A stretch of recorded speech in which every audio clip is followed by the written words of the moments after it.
is up, YouTube? It's your boy Landon Miller here with another video today, and today we're going to be talking about running form. One thing I want to say though is, as you saw in the intro, I was shouted out by the Tin Men for wearing their new whiteout singlet, which that was super cool because they're some of the guys that are my idols, I guess, in the running world, and I look up to. So that was really cool to get acknowledged by them. But yeah. So today we're going to be getting into form. Okay, so one of my biggest pet peeves when it comes to running form is when people say, well, you just run how you run, or I just don't have what it takes to have the perfect form. And both of those statements are false. However, you do run how you run. You can always improve and become more efficient in how you run. And as far as the perfect running form, there's no one perfect running form. There's just a more efficient running form for each and every specific person. So one thing that my coach and I've read about have always told me is if you go to a playground and look at kids play, you're gonna see they're gonna have really good running form because we're talking younger kids, 4 or 5 years old. You're gonna see them running around. They're gonna be driving their knees. They're gonna be standing straight up. They're honestly probably gonna be forefoot striking if you watch them play because they haven't been stuck in these super supportive shoes to help support your whatever when you run. The biggest reason for poor form is lack of strength.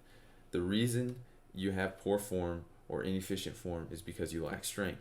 And the reason that you lack strength is because you have poor and inefficient form. They're interchangeable. We all have good running form as children. We're going to run up on our toes and we're going to be driving our knees and pumping our arms. But as we get older, we get put into these shoes with heavy soles, and what the heavy soles do is they teach us and teach our muscles to start heel striking. And what happens is when the muscles that you used to use to get on your toes stop being used because you're being supported and you're landing on your heels, those muscles just become weak, and you just don't have them developed anymore. So when you start changing your form, you will be very sore. I was sore in my calves all summer when I went from heel striking to midfoot and then heel landing. All right, so I wanted to give you guys a little example video of how my form used to be. It's gonna be hard to see, but I'm the guy back here right now in the white headband. This is at our conference 3,000 meter steeplechase finals, and here we go. All right, so I mean, if you want to, I don't know if you can look too closely, but one thing I noticed from my form back here is I used to heel strike like crazy, and if you notice my whole upper chest, I'm leaning back, which is those are two things crazy inefficient. All right, so we go forward here, and you see my arms. Really look at my arms right there. My arms are just all over the place. I'm all up in here. I'm twisting. I'm turning, and that's inefficient because I'm bringing my momentum across my body instead of keeping it going forward. So those are a couple of things I had to fix. Let's see if we can see anything else here. And then some terrible steeple form. Yeah, but as you can see, my form used to be absolute. It wasn't terrible, but it was there was a lot of room to improve. Okay, as you can see in that video, I used to have some pretty inefficient form, and what I did was over the summer I started doing these strength drills that I got from the Cool and Possible Eric Orton book. The three things that I really focused on were the knee drive, foot strike, and the arm carry. So I started doing I strike with the forefoot, and then my heel lands, and then when I come off, my heel comes up and like that. And I really focused on doing that and doing driving my knees up and keeping my arms up. And one of the ways I really practiced this was through barefoot running just on grassy fields, because it's easier to land on your forefoot when you're running barefoot because you don't have the built-up heel of a running shoe on, and so it's easier to get that part of your foot down first and then heel and up.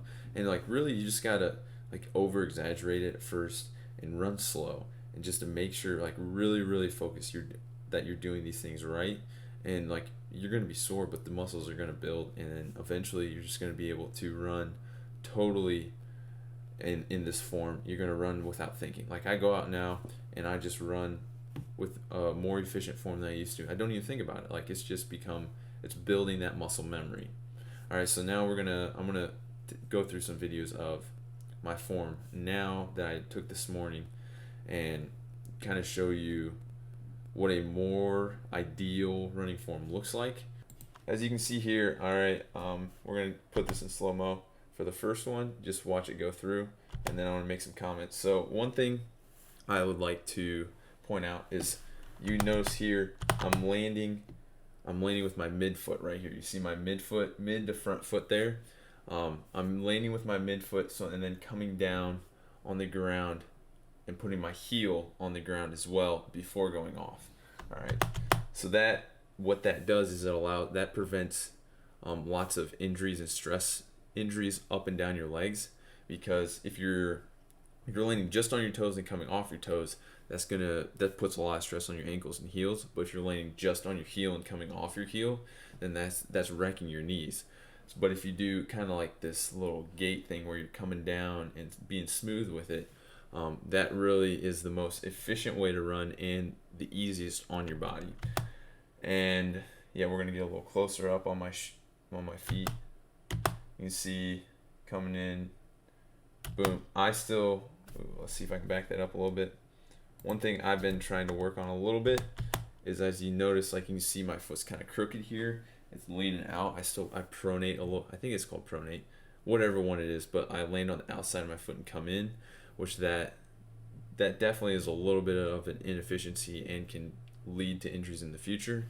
But I mean, it's like I'm saying, it's always a process of taking what you have, strengthening it, becoming more efficient, and moving forward. All right, so here we're gonna focus a little bit on the arm carry. One thing I've really focused on doing too is I keep my arms a little higher up, and I'm making sure they're going straight forward. You never want to be coming across your body, because that's taking your momentum and pushing it side to side and totally robbing you of all the momentum you have. When you keep your momentum in the straight line going forward where you're going, then that's saving energy, and it's helping to propel you forward. Like, that's the purpose of running with your arms, is to help propel you forward.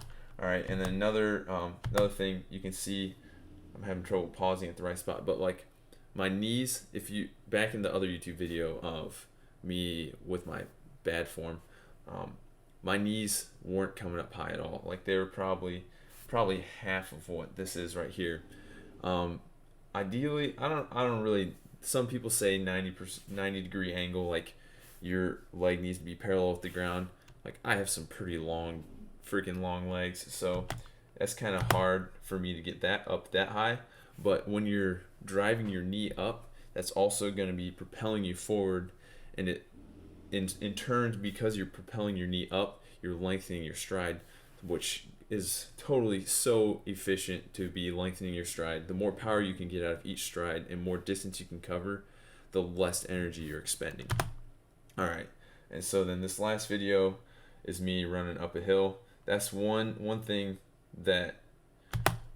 drill that's very, very key in helping to improve your running efficiency, is doing hill sprints and hill strides, because if you're focusing on your mind and having good form, you're practicing your good form, but you're also having to use more power to get up the hill. So what I like to do is a couple times, like usually once a week after an easy day, I'll find like a hill and do 200-meter hill sprints, like four to six, and I like to find a grassy hill if possible, so that way I can do them barefoot, and just really focus on having the most ideal form that I can have. And so yeah, that's what I got. The three or four things that are really, really important are trying to make sure you get your forefoot and your heel down, but your forefoot hitting first, so you're doing that little number like that. You need to have the knee drive. Knee drive is super important, because that allows you to lengthen your stride and cover more distance with more power. And then also, like, your whole upper body, like I was showing in the video. I should run that back a little bit here. If you notice here, I have a slight forward lean, like just ever so slightly. I have a slight forward lean.